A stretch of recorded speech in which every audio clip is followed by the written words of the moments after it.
Hey, these brothers, man, you better learn real quick on how to become the bad guy.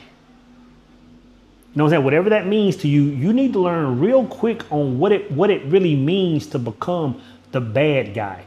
Because if you don't get an understanding of that, I promise you that every relationship that you get in from here until death will not end the way that you think it's going to end, or will not sustain at the level that you think it's going to sustain. At some point, you have to learn to become the bad guy.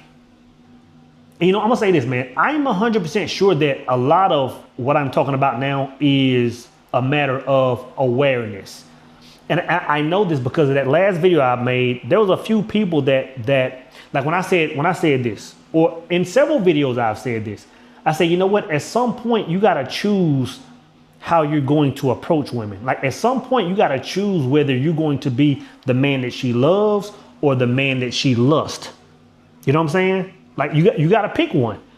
You got to choose whether you want to be the man that she loves or the man that she lusts.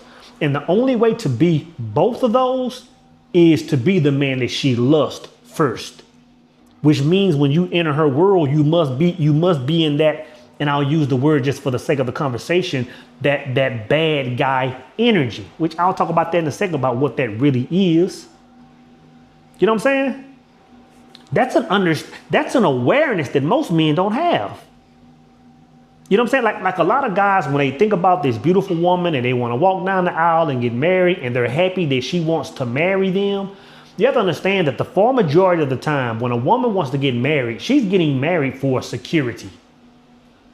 Look on IG, man. Look on TikTok. The conversation that women are having right now are saying, hey, you know what? I love this man that I'm with. He's perfect.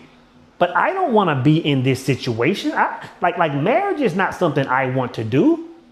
Like over the years, I've gained so many levels of independence. I got my own salary now. I got my own. Like I don't want to be under the jurisdiction of a man. I want to be free. Not saying I want to run and be a 304 on the streets, but I want to be free. You know what I'm saying? So you got to understand when a woman is saying, hey, you know what? I'll marry you. And she's really saying, hey, you know what? I'm being smart. And I'm not saying that's a bad thing, because if I had a daughter, I would hope that she would choose a partner that she plans on being with for the remainder of her days. Like I would hope she think like that. I don't know. So I'm not saying it's a bad thing that women, like that's a part of their makeup to want that security. But if you want to tap into the other side of a woman, the other side, the side where you're getting the purest form of feminine energy uncut. The version of her where she doesn't have to walk the chalk lines of the Mother Teresa. She doesn't have to put on this role of being like she's in her true femininity, and she can just be that. I've talked about this a million times, man. Like a lot of times, even when women step out, when women are married, it's not that they're not getting sex. It's not that they're not getting intimacy at home. It's that they aren't satisfied with the role that they have to play. They don't want to play Mary Poppins all the time. They want to fulfill that fantasy that's deep inside of them. And I'm telling you, man, if you want to fulfill that fantasy inside of a woman, you have to be that bad guy. And I was trying to think of another word, but it comes down to whether a woman loves you going into the relationship or lusts you going into the relationship. And the only way that she can do both is if she lusts you first.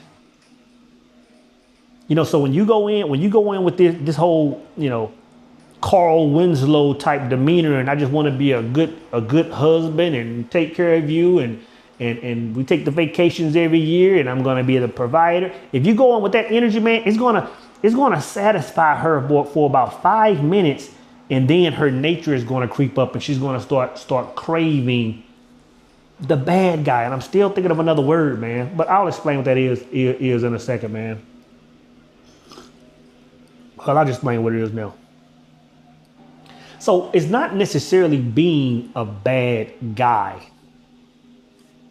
it's not necessarily, being a guy that's saying, hey, I'm not going to text women back, or I'm going to talk to multiple women, or I'm going to treat her like, it's not that. Like, it's not even, to be honest, it's not even close to that. But it may seem like that because when a lot of women are online talking about the guys that they love and lust and crave, and the guy that broke their heart, they're speaking about it from a certain perspective, and it makes it sound like, oh, this guy is just a jerk. But being a bad guy is not a jerk. Being a jerk is a jerk. And you know what I'm saying? You don't want to be that. When a lot of women are saying that they crave bad guys, in a nutshell, brothers, they're really speaking to men that simply have their priorities right. That simply have their priorities right, and the man that doesn't just fall victim to the flesh or his lust. Brother, if you can master those two things, I promise you, man, I don't care what your financial situation is. I don't care what anything is. Like, you're always going to have women drawn to you. Not because they want to, because you're speaking to their nature. You're speaking to the deepest part of them that's saying, hey, you know what? That is a suitable mate, just strictly by the way he moves, strictly by his energy. So when I talk about prioritizing, man, like, to be honest, even when I bring this up, it sparks a completely different conversation, which really would start a whole series of another, series of videos. Because when I say man must have priorities, you must have your life in order before you can even prioritize it. Because when you hear me talk about hierarchy, I'm only speaking to about 10 to 12% of men when I say that. Y'all do know that, right? When y'all hear me say the word hierarchy, I'm not talking to all of y'all. I'm not talking to all of y'all.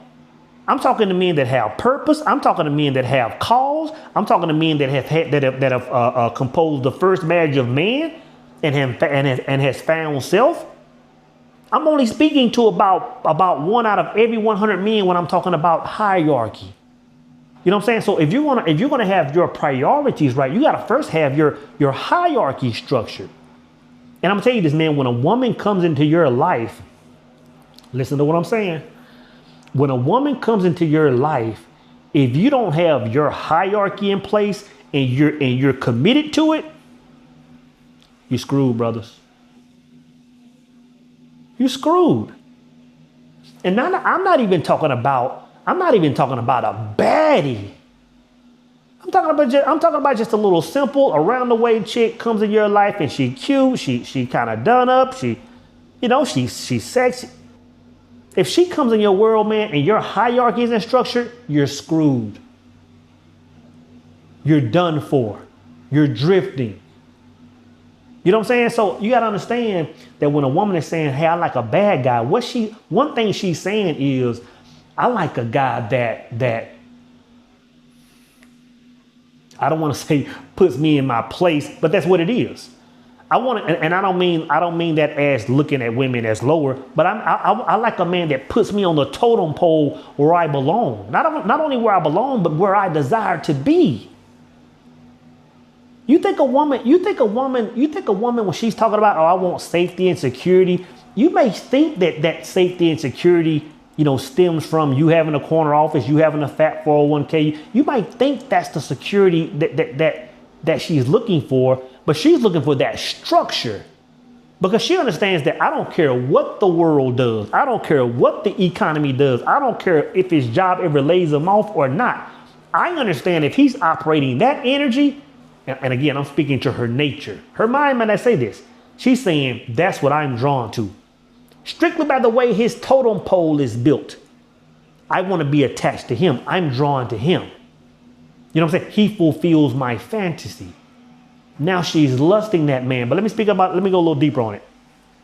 Because when I say prioritize, that man, like, and this is what I say, like if an around the way girl comes in your life and you ain't got nothing going on, you have no motion, you have no structure, that woman is going to take up the far majority of your time. That woman is actually going to become your purpose.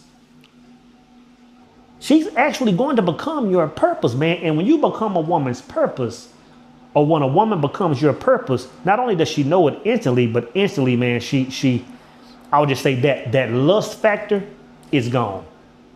Not saying she'll leave, but you leave the possibility of being in that lust factor, and now she sees you as just security. Oh, this man will create another moon for me. Like he'll stop everything he's doing for me. Like it don't make me moist in the South, but I know in the long term, I'm good, I'm safe, I'm covered. She'll marry you. Whole time she's craving other men, man, that are moving a different way. So all I'm saying is have priority, man. Be able to say, you know what, mission is first. You know, like my schedule is first. Yeah, man, I would love to hang out, do this stuff, babe, but work comes first. So yeah, you may come off as an a-hole. Yeah, I have these, you know, this thing already set up so we can't go and do the thing that I know you really want to do. You know what I'm saying? Just your life, your mission, your connection to source is priority over everything. And I could speak 30,000 hours on that, man. But once that becomes priority, by default, a man moves a certain way. By default, a man makes decisions that he didn't, you know, in a way that he didn't make decisions before. You know what I'm saying? Like, you gotta understand, man, that it's all just like when it comes to relationships, and, you know, and I know I said this on that last video. I can't remember the brother's name that said, "Oh no, I don't." You know, some brothers are just unaware that all of your interaction with women is going to fall up under the category of lust or love. And of course, that's, you know, of course we're human, man. So of course that's going to be sparked by your physical appearance first. You know, a woman will look at, you know, we can name all these guys that women name and be like, oh, you know what, I lust this man. But if she gets in this man's space and finds out that he moves different, that lust factor will be gone, man. You get on TikTok, man. I don't know why I've been on TikTok so hard for the last 6 months. I like TikTok. Different kind of conversation. You can see women that will talk about guys that have, you know, the assets, you know, the 6-pack abs, and they'll say this guy is just, he's not it. Like, having those things will get you through the door. Like, that's the ticket to pretty much get you in the vicinity of any woman. You got your bag right, you got your body right. Oh, you finna get in the vicinity of any woman. You might even smash before she realizes, you know, the facade you've placed. Like, if you aren't really moving a certain way and prioritizing, brother, she'll put you in that hubby only category. And I'm not saying it's a bad category. I'm not saying that's a bad category at all. Matter of fact, that's a good category if it plays out that way. But the relationship must start with, I'm lusting this man. I'm lusting the way he's moving. I'm craving his energy. I'm craving him. And I'm not just talking about intimately. I'm craving to be in his space. I'm craving to hear more of his mind. I'm craving to watch him move. I'm craving to watch him call plays in life. I'm craving him intimately. Because that intimacy is just the byproduct of the surface level. You know what I'm saying? But if she gets in your space, man, and understands that, hey, you know what? Like, he sold me a ticket that wasn't valid. I thought he was this thing, but he's not. And I'm gonna say this, man. I'm going to say this. You got to be very careful about. You have to be very careful about being in relationships, marriages even, and losing that factor, losing that element of self. Meaning it's very common to do this, man. I'm gonna say this. And I've been married. I was married for 10 years, and I understand this, right?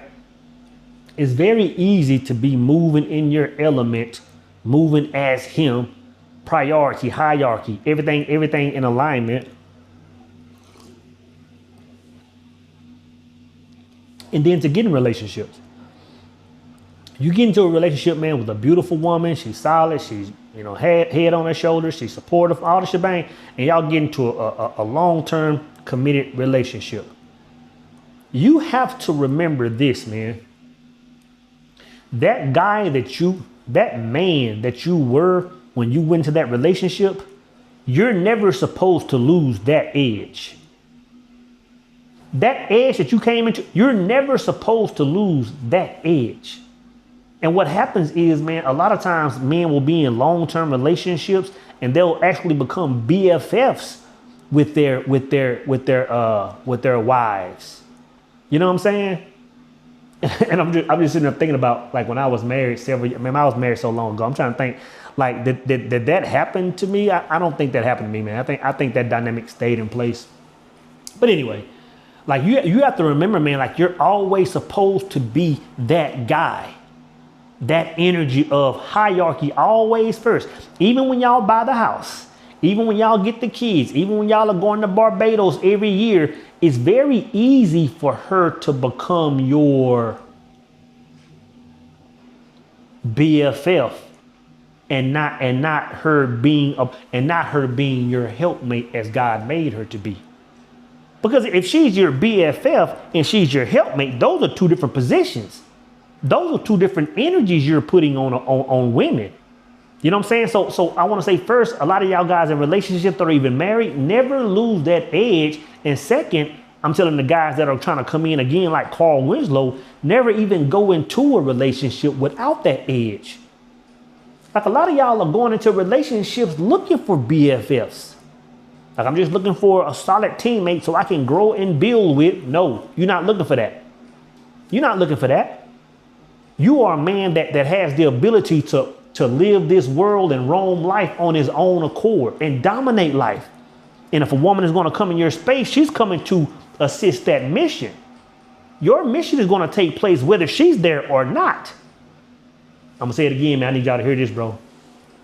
You need to be a man. I got this AC on. I hope y'all can still hear me, man. You need to be a man that, whether a woman is in your life or not, your mission is still going to get taken care of. Your mission is still priority. And I'm gonna tell you this, a lot of y'all guys are going into relationships with that energy of, like, hey, I'm just trying to build a house one day and maybe one day I can be able to do X, Y, Z once I get this partner in my life and we can come together and join forces and be. That sounds good. That sounds very Cosby-esque. You know what I'm saying? But that's not the play. That's not the play if you want her to lust you for life. You know what I'm saying? It's just a different way of looking at it, man. But the thing is, me and you first have to be aware that there are two sides of the game. There are two sides of the game. You can call it good, bad if you want to. You can call it light and dark energy. You can call it whatever you want. But again, I play the Carl Winslow. You know what I'm saying? And every single time it ends up in a way that was unexpected. And it's not because I was dealing with bad women. It's because I was moving in a certain energy. And it caused her nature to respond a certain way. I'm gonna tell you, man, like dealing with women, man, is actually alchemy. I don't want to say alchemy on its highest level, but dealing with women is a form of alchemy that's probably too high for most men. Dealing with women on a proper level is probably a level of alchemy that's too much for men. Because I'm gonna tell you this. You won't, and I promise, I stand on this. You won't really understand a woman and the dynamic of what that relationship is supposed to be until you fully understand yourself. Because you gotta understand, like when you're riding solo, you're